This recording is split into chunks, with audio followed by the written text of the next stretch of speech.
Israeli Prime Minister Benjamin Netanyahu on Friday pushed back against growing U.S. pressure for a humanitarian pause in the nearly month-old war to protect civilians and allow more aid into Gaza, insisting there would be no temporary ceasefire until the roughly 240 hostages held by Hamas are released.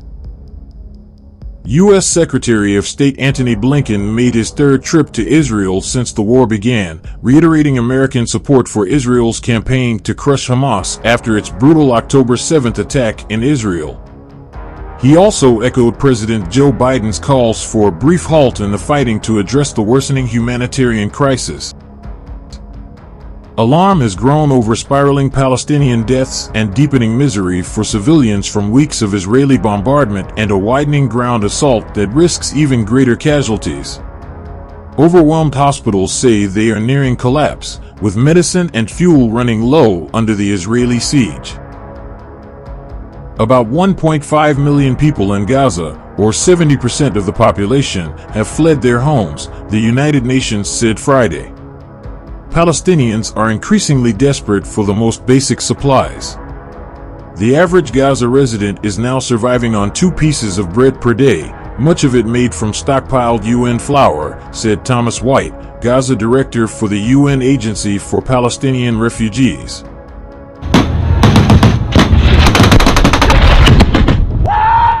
Demands for drinking water are also growing. People are beyond looking for bread, he told UN diplomats in a video briefing from Gaza.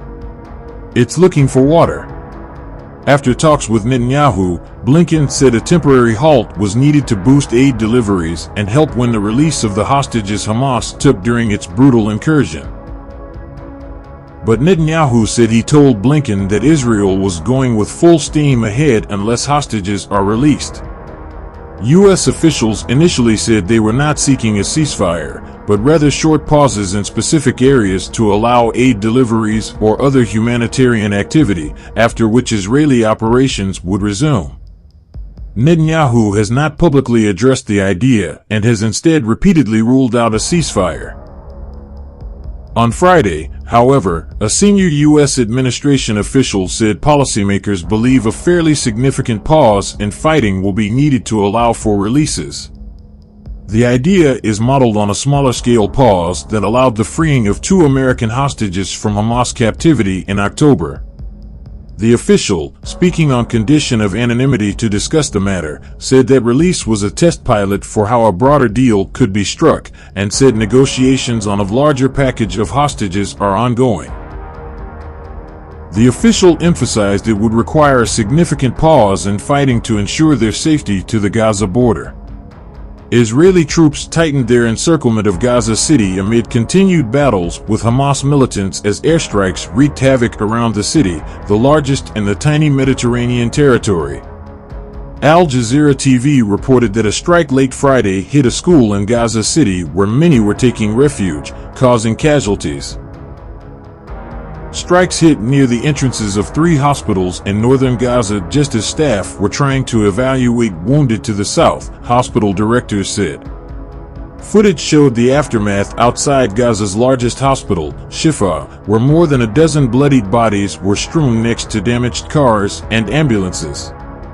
One bleeding boy screamed as he huddled on top of a woman sprawled on the pavement.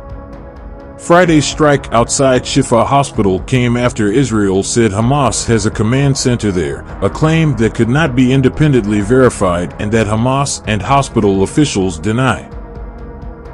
At least 15 people were killed and 60 wounded outside Shifa Hospital, said Health Ministry spokesperson Ashraf Al-Qidra.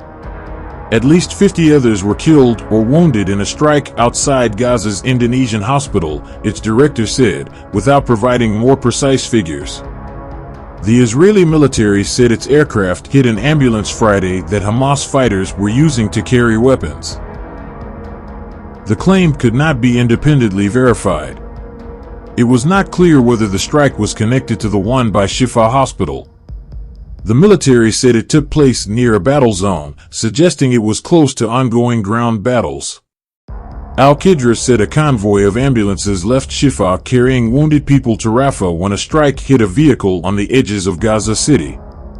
The convoy turned around, and another strike hit another ambulance.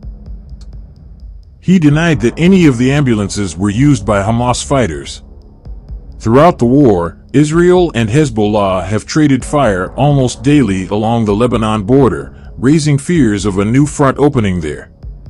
In his first public speech since the war began, Hezbollah leader Hassan Nasrallah said the cross-border fighting showed his group had entered the battle.